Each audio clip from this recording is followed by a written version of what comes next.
tidak menyesal tidak hanya brand multinasional saja yang meramaikan pasar Indonesia. Halo, perkenalkan nama saya Muhammad Reva Aditya. Perkenalkan, nama saya Naila Salvania. Perkenalkan, nama saya Putra Nur Muhammad Hidayatullah. Perkenalkan, nama saya Syakira Aidina Anwar. Halo guys, perkenalkan nama saya Latif Rahmat Sentosa dari kelompok 2. Pada kesempatan kali ini, kami akan membahas optimalisasi bisnis digital. Baik, materi pertama saya akan menjelaskan pengertian optimalisasi bisnis digital. Optimalisasi bisnis digital merupakan serangkaian upaya melalui sistematis untuk meningkatkan kinerja bisnis melalui pemanfaatan teknologi digital yang mencakup penyempurnaan strategi, model bisnis, operasional, perangkat digital, integrasi teknologi, serta interaksi dengan pelanggan dalam seluruh proses bisnis untuk mencapai tingkat efektivitas dan daya saing yang lebih tinggi. Materi selanjutnya adalah tujuan dari optimalisasi bisnis digital. Yang pertama adalah meningkatkan efisiensi dan juga produktivitas. Yang kedua, memperkuat daya saing. Yang ketiga, mengoptimalkan pengambilan keputusan berbasis data. Yang keempat, memperluas pasar dan juga pelanggan. Yang kelima, meningkatkan pengalaman dan juga loyalitas pelanggan. Yang keenam, membangun model bisnis yang inovatif dan juga adaptif. Dan yang terakhir adalah menjaga keamanan data dan juga sistem. Komponen optimalisasi bisnis digital. Oke, kita lanjut ke poin pembahasan materi yang pertama tentang optimalisasi produk. Optimalisasi produk adalah proses meningkatkan kualitas dan nilai produk agar lebih relevan, kompetitif, dan sesuai dengan yang konsumen butuhkan. Yang terbagi menjadi poin-poin berikut. Poin yang pertama adalah memahami kebutuhan konsumen, yaitu analisis ulasan dan feedback, observasi tren digital, identifikasi masalah yang dialami oleh pengguna. Yang kedua yaitu riset pasar. Melihat strategi kompetitor, mengukur minat dan preferensi pelanggan, dan yang terakhir menentukan arah pengembangan produk. Lanjut ke pembahasan strategi optimalisasi produk. Apa saja yang kita lakukan dalam proses pengoptimalisasian produk? Yaitu salah satunya kita menambahkan fitur baru, peningkatan performa, dan penyederhanaan penggunaan. Selanjutnya ada quality control. Kita memastikan mutu konsisten, mengurangi cacat produk, dan menjaga kepercayaan pelanggan.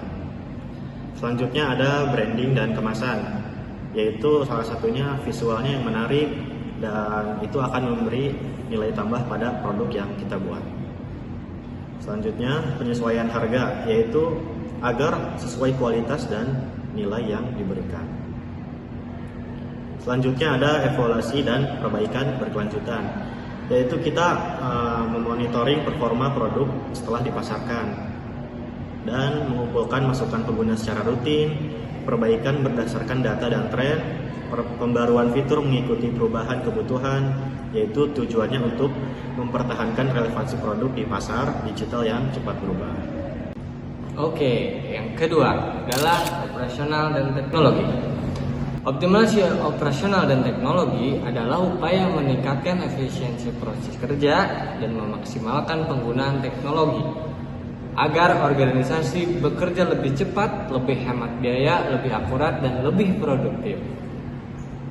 Fokus utama optimalisasi operasional dan teknologi adalah yang pertama, menyederhanakan dan memperbaiki alur kerja. Yang kedua, mengurangi pemborosan waktu, biaya, dan tenaga. Yang ketiga, mengotomatiskan tugas-tugas manual. Yang keempat, meningkatkan kualitas data dan keputusan. Yang kelima, memanfaatkan teknologi seperti ERP, AI, Cloud, dan IoT. Oke, yang ketiga, optimalisasi strategi keuangan. Optimalisasi strategi keuangan adalah proses mengelola uang bisnis secara lebih efektif, menggunakan teknologi digital untuk meningkatkan efisien pengeluaran, transparansi, kontrol biaya, serta perencanaan keuangan jangka panjang. Dalam konteks bisnis digital, optimalisasi keuangan mencakup penggunaan sistem keuangan digital, analisis data, automasi, serta strategi pengelolaan arus kas yang modern dan lebih akurat. Lalu berikutnya ada komponen-komponen strategi keuangan. Yang pertama, digitalisasi sistem keuangan menggunakan software akuntansi, ERP, dan atau aplikasi pembukuan. Yang kedua, otomasi keuangan, invoice otomatis, payroll otomatis, serta rekonsiliasi otomatis. Dan yang ketiga, analisis data keuangan menggunakan dashboard keuangan, forecasting, dan data driven budgeting. Ya, dan yang terakhir keempat, manajemen biaya dan anggaran. Pengawasan anggaran secara real time untuk mencegah pemborosan. Yang keempat, optimalisasi pemasaran digital. Di antaranya adalah yang pertama, Search Engine Optimization atau SEO, yang artinya adalah teknik yang digunakan untuk membuat situs web mudah ditemukan oleh mesin pencarian. Seperti contohnya adalah Google, Chrome, dan lain sebagainya, tanpa biaya iklan sama sekali. Lalu yang kedua adalah Search Engine Marketing atau SEM, artinya adalah teknik pemasaran digital untuk membuat situs web mudah ditemukan melalui iklan berbayar atau paid advertising. Lalu yang ketiga adalah social media marketing, yang artinya adalah optimisasi pemasaran digital dengan menggunakan sosial media. Yang keempat, email marketing, artinya adalah strategi pemasaran digital dengan memanfaatkan email untuk mengirimkan pesan komersial, promosi, informasi produk, dan juga konten yang dipersonalisasikan. Yang kelima adalah influencer marketing, atau bekerja sama dengan seseorang yang berpengaruh, yaitu influencer, untuk mempromosikan produk, layanan, dan juga citra merek. Dan yang terakhir adalah integrasi omnichannel marketing, yang artinya adalah mengintegrasi seluruh saluran pemasaran digital seperti situs web, sosial media, aplikasi, dan lain sebagainya untuk meningkatkan pengalaman pelanggan yang efektif. Optimalisasi pengalaman pelanggan adalah proses sistematis untuk memastikan setiap titik kontak antara pelanggan dan bisnis, memberikan nilai kenyamanan serta kuantitatif kualitas yang lebih efisien, relevan, dan bernilai. Pendekatan ini tidak hanya berorientasi pada kepuasan sesaat, tetapi lebih menunjukkan pembentukan nilai jangka panjang atau customer lifetime value dan loyalitas. Aspek penting pengalaman pelanggan yang pertama ada kemudahan akses, yang kedua kecepatan yang layanan, yang ketiga konsistensi lintas platform, yang keempat personalisasi, yang kelima keamanan dan perlindungan privasi, yang keenam pengalaman pengguna jual. Oke, setelah kita membahas semua proses-proses dalam pengoptimalisasian produk bisnis digital, tentu kita harus memperhatikan apa saja sih tantangan-tantangan dalam melakukan proses ini. Yang pertama yaitu terdapat tantangan dari sumber daya. Contohnya yang pertama keterbatasan anggaran, yaitu sulit berinvestasi pada teknologi pemasaran atau sumber daya manusia. Yang kedua ada kualitas SDM yang beragam, jadi tidak semua tim memiliki kemampuan digital, itu contohnya. Yang ketiga, waktu dan kapasitas kerja terbatas, menghambat evaluasi dan inovasi produk.